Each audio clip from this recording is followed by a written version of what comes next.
I think what I'm really ending up here on is that we've done a lot of thinking about this. It is, of course, you can see some of its earlier attempts at this type of thing, both in our television projects and in some of the radio shows and radio commercial patterns. But we think here we've gone beyond that we've really started over again and said, let's say that television is 100% of all homes, that we have 100% saturation and we're getting a second set in the homes. Then what? Because that's only a few years away. And our answer is a series of program material vignettes of the type you've been hearing about from us today, and a series of advertising patterns that the more we get into it, the more excited we get. And the more excited we get, the more we want all of you fellas to get excited too. So we're going to make our run on Monitor starting June 12th, and you will get all the detail about it very shortly, and we hope that you will be with it and will do those necessary things both on your own personal schedules and also in your own brains where it conflicts with some of the things that you have always been used to and have found good, that you will still say, let's go ahead and let's try to change and see if we can make this thing go. And with those words, and leaving out an emotional closing since it's Friday and we all want to get away, except that I'm not going to, I will close and hope that you will all be with us. We're counting on you.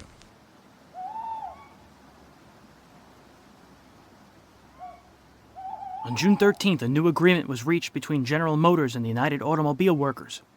The contract covered more than 375,000 employees. That same day in the Soviet Union, the Mir mine was discovered. It was the USSR's first diamond mine. On June 16th, there was an attempted Argentine coup against President Juan Perón. 30 Navy and Air Force aircrafts bombed the civilian crowd at the Plaza de Mayo. The attack targeted the Casa Rosada, Argentina's official government building. At the time, the number of known victims was 308. Several more victims couldn't be identified. Sources have later disputed that total. With the Catholic Church supporting the coup, angry crowds burned 8 churches, 2 basilicas, and the church office in revenge. The police and fire service did not intervene. On June 18th, the Disneyland Railroad made its first run in anticipation for the park's opening the next month. And that morning at 8:15 a.m. New York time, Monitor took to the air with its first scheduled 40-hour broadcast. During the next 45 minutes, Monitor will go to New York's Bronx Zoo for a chat with the lion lady. Oh, hold it, Frank. Good morning. Good morning, Al. Frank, I just got a bulletin here. We're not going to talk to the lion lady. We're going to have breakfast for the elephants. Well, I hope it's a good breakfast. We'll get the lion lady later. Elephants never forget. Where else we going? We go to Hollywood for news of the stars, to the National Weather Bureau in Washington for a late report on what we can expect in the way of weather all around the country this weekend. In less than 2 hours, Bob and Ray. Big things are in store. And speaking of big things in store, what's this I hear about a date we've got with Russia this morning? Well, at approximately 9:45, Al, that's New York time, We'll be talking to our NBC correspondent, Jack Begon, in Moscow. It's the first time in, I think, about 7 years that we have been able to talk to one of our very own correspondents in the Russian capital. You see, Monitor gets everywhere, doesn't it? Indeed it does.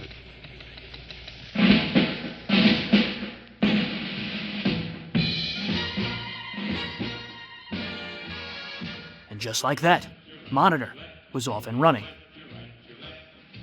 What about Pat Weaver? Weaver was soon pushed out of NBC's presidency by David Sarnoff and installed as chairman of the board. Sarnoff promoted his son Robert to president. Weaver resigned on September 7, 1956. He had a dispute with Sarnoff over the fate of several of Weaver's people in the company. He was only 48. Over the next 40 years, he would be involved in a variety of media projects. His daughter Sigourney is a 3-time Oscar-nominated actress. Weaver passed away in Santa Barbara in 2002.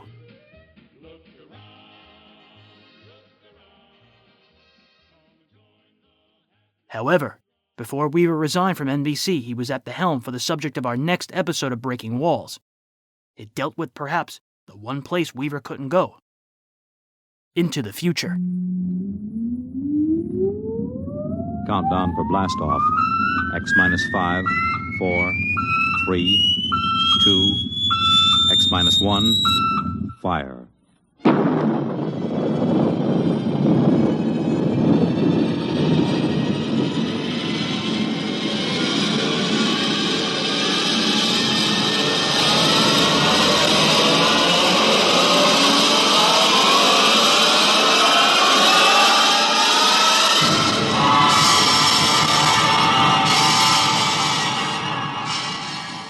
From the far horizons of the unknown come transcribed tales of new dimensions in time and space. These are stories of the future, adventures in which you'll live in 1,000,000 could-be years on 1,000 maybe worlds. The National Broadcasting Company, in cooperation with Street and Smith, publishers of astounding science fiction, presents X minus 1.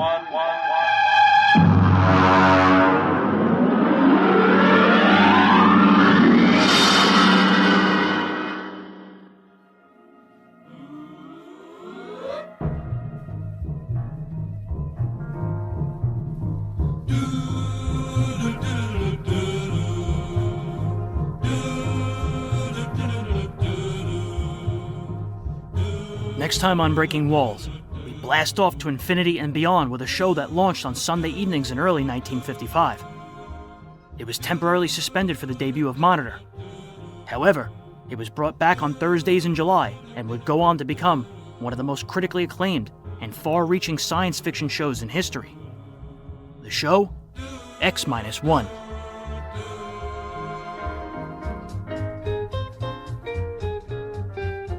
The reading material used in today's episode was On the Air by John Dunning, Monitor Take 2 by Dennis Hart, Network Radio Ratings by Jim Ramsberg, articles from Broadcasting Telecasting Magazine, Monthly Labor Review, the New York Daily News, the New York Times, Newsweek, Printers Inc., and Variety, as well as the websites accordions.com for their interview with Art Van Dam, Dennis Hart's MonitorBeacon.net, and tipsontables.com.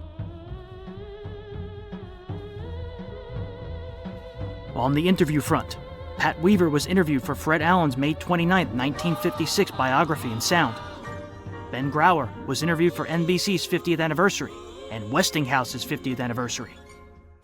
Dave Garroway and Willard Waterman spoke with Chuck Shaden. Hear their full chats at speakingofradio.com. And Jim Jordan was with Dick Bertel and Ed Corcoran for WTIC's The Golden Age of Radio. Hear this full interview at goldenage-wtic.org.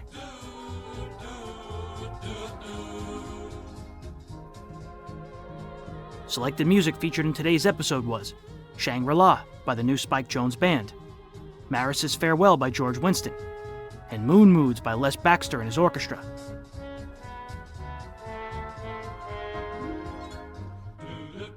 Subscribe to Burning Gotham, the new audio drama set in 1835 New York City. It will be available everywhere you get your podcast and at burninggotham.com. A massive thank you to Gordon Skeen and Dennis Hart for their contributions to this episode. Gordon maintains a tremendous sound collection. You can visit his site at pastdaily.com. Dennis Hart is the preeminent Monitor researcher. If this subject interests you, pick up Monitor Take 2 or go to monitorbeacon.net.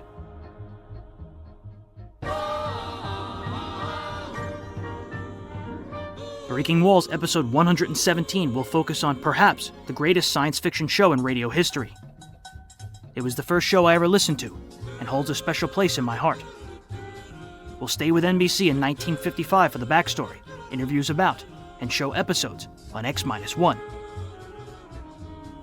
This episode will be available beginning July 1st, 2021, everywhere you get your podcasts and at thewallbreakers.com. In the meantime, give Breaking Walls a quick rating on whatever platform you listen, especially iTunes. You can also join the Breaking Walls Facebook group at facebook.com/groups/thewallbreakers. And support this show for as little as $1 a month at patreon.com/thewallbreakers. So, until July 1st, my name is James Scully. This has been Breaking Walls episode 116, and I'll catch you on the flip side. Thank you very much.